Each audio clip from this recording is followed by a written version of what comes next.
Bismillahirrahmanirrahim. Assalamu alaikum dear student. I hope all of you will be fine. Today I am here to teach you a graphical analysis of motion. इसमें सबसे पहले हम graph की definition देखते हैं कि graph क्या है। ग्राफ स्टूडेंट असल में एक पिक्टोरियल वे है। Graph is a pictorial way of presenting information about the relation between various quantity, यानी कि आपके पास अगर दो क्वांटिटी है उनके दरमियान आप एक पिक्चर की फॉर्म में रिलेशन कायम करना चाहते हैं, पिक्चर की फॉर्म में रिलेशन को शो करना चाहते हैं, तो उसके लिए जो है वो ग्राफ इस्तेमाल किया जाता है। तो इसलिए अकॉर्डिंग टू डेफिनेशन अगर हम देखें तो इसमें कह रहा है कि graph is a pictorial way. Pictorial का मतलब होता है पिक्चर की फॉर्म में। Pictorial way of presenting information about the relation between various quantity, मुख्तलिफ क्वांटिटी के दरमियान पिक्चर की फॉर्म में रिलेशन को शो करना ग्राफ कहलाता है। अब उसमें ग्राफ जिन क्वांटिटी के दरमियान ग्राफ प्लॉट किया जाता है उन क्वांटिटी को वेरिएबल कहा जाता है। तो आइए सबसे पहले वेरिएबल का मतलब देखते हैं। वेरिएबल का मतलब क्या है? वेरिएबल का मतलब होता है टू चेंज, यानी कि तब्दीली आना। तो वेरिएबल जो होती है ऐसी वैल्यू होती है जिसमें मुसलसल तब्दीली आ रही होती है, कंटिन्यूसली चेंजिंग आ रही होती है। तो इसलिए वेरिएबल की डेफिनेशन देखें तो ये आपके पास आ जाती है the quantity between which a graph is plotted are called variable. तो वेरिएबल जो है इसमें जिन क्वांटिटी के दरमियान आप ग्राफ प्लॉट कर रहे हैं इनको आपने वेरिएबल का नाम देना है। अब वेरिएबल क्वांटिटी जो है ये आपके पास फर्दर टू टाइप की है। नंबर 1 पे आ जाती है डिपेंडेंट क्वांटिटी और नंबर 2 पे आ जाती है इंडिपेंडेंट क्वांटिटी। डिपेंडेंट क्वांटिटी वो क्वांटिटी होती है जो कि दूसरी क्वांटिटी के ऊपर हमेशा डिपेंड कर रही होती है, जबकि इंडिपेंडेंट क्वांटिटी ऐसी क्वांटिटी है जो कि दूसरी क्वांटिटी के ऊपर डिपेंड नहीं करती, वो आज़ाद होती है।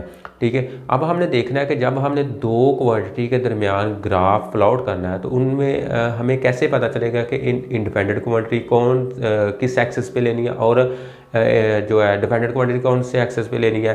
तो डिपेंडेंट इंडिपेंडेंट क्वांटिटी को हम देखते हैं एक एग्जांपल की मदद से।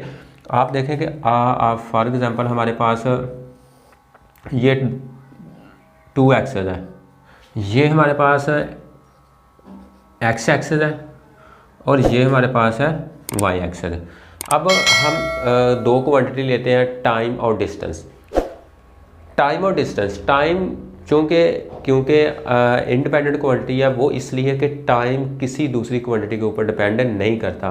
उसकी वजह यह है कि आप देखें कोई काम हो रहा है या नहीं हो रहा है, चाहे कोई काम आप कर रहे हैं या नहीं कर रहे हैं, लेकिन टाइम जो है वो किसी के ऊपर डिपेंड नहीं करता, टाइम कंटिन्यूसली चलता जाता है।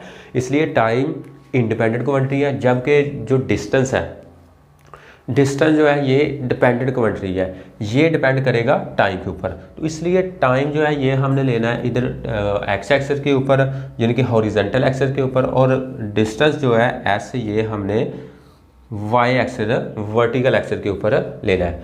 अब डिस्टेंस इसका जो यूनिट है इसको हम मीटर में मेजर करते हैं, जबकि टाइम को हम सेकंड में मेजर करते हैं। तो इसलिए टाइम इंडिपेंडेंट क्वांटिटी है, इसको आपने एक्स एक्सेस के ऊपर लिया है, जबकि डिस्टेंस जो है ये डिपेंडेंट क्वांटिटी और इसको आपने वर्टिकल एक्सेस यानी कि वाई एक्सेस के ऊपर लेना है। तो ये ग्राफ प्लॉट करने का एक बेसिक तरीका है कि आप इस तरह जो है अगर आपके पास दो क्वांटिटी है डिपेंडेंट इंडिपेंडेंट, तो उनको आप इस तरह दोनों एक्सेस के ऊपर अप्लाई करके उनके दरमियान रिलेशन को शो कर सकते हैं, ज़ाहिर कर सकते हैं। तो ये ग्राफ कहलाता है। ठीक है, अब इसी में देखें कि अगर आपके पास एग्जाम्पल के तौर पे हम वैल्यू ले रहे हैं, इसमें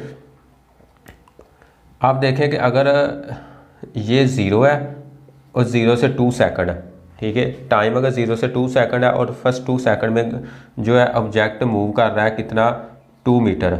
इसी तरह अगर नेक्स्ट 2 सेकंड में ऑब्जेक्ट मूव कर रहा है अगेन 2 मीटर, यानी कि इधर टाइम अगर डबल हो रहा है तो डिस्टेंस भी डबल हो रहा है। इस अगेन 2 सेकंड में ये डिस्टेंस ट्रैवल करेगा 2 मीटर। ठीक है, तो इस तरह देखें कि जिस तरह टाइम बढ़ता जा रहा है वैसे वैसे डिस्टेंस भी बढ़ता जा रहा है। तो इन तमाम पॉइंट को अगर आप इस तरह आपस में इस तरह मिलाएं,